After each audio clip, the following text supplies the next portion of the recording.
Sorry, Katara.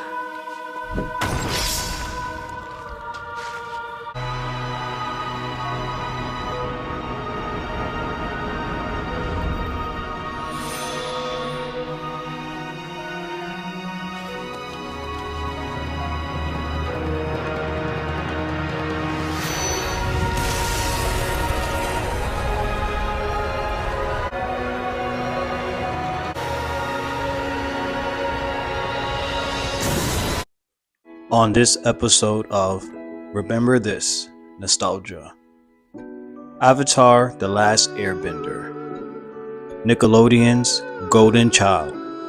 I remember when this cartoon came out around 2004-ish, 2005, and man, this blew my mind.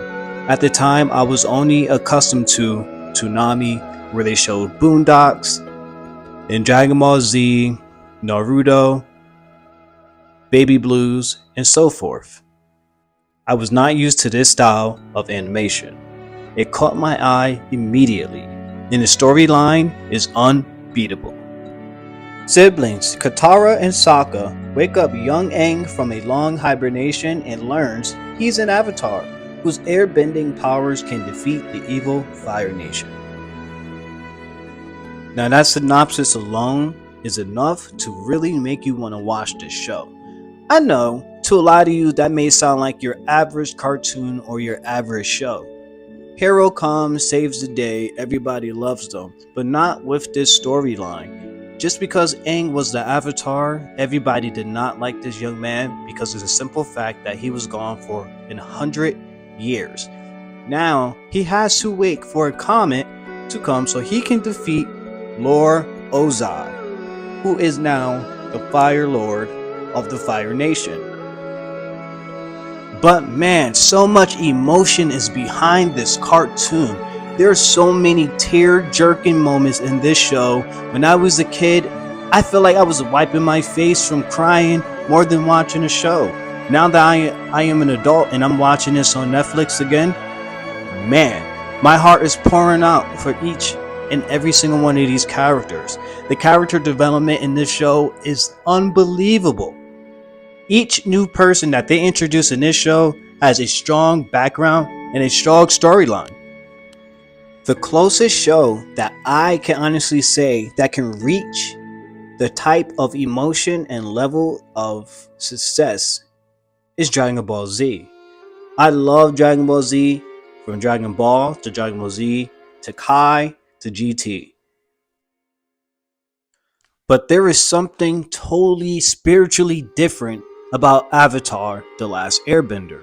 Now, each episode is a story. It's not rushed. It doesn't feel like they're just trying to hurry up and get to the next season. This all feels all organic. Each character you can relate to, like Aang, or Zuko, or Katara, or Sokka, or Appa, or Momo, or Toph.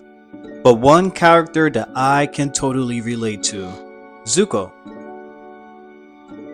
Because I feel that my family banished me at one point in my life. And I felt like I was so angry all the time. Like I had to prove myself to show that I'm honorary to my family and so forth. Like how he was going out his way to look for Aang, not even knowing if he was still alive or not. And with Zuko going down a path of destruction, later down in his life in the show, he sees, with the help of his uncle Ira, that destruction isn't always the key. Anger isn't always the key. His character development is one of the best in the show, hands down. But this masterpiece of a show, a nostalgic era of cartoons that you can relate to and gravitate to, probably won't ever happen again. Am I mad? No, because I can always go back and rewatch these beloved shows. Like the fight scene with Fire Lord Ozai and Aang. This was one of the most intense scenes I've ever seen in my life. Even more intense the Naboo saga for Dragon Ball Z. Now, Aang could have killed Ozai, but he didn't. So much growth showed of this young man in this show. And that shows that anybody can have growth. Thank you for watching. Remember this nostalgia. Please like, comment, subscribe. Till we meet again. Peace.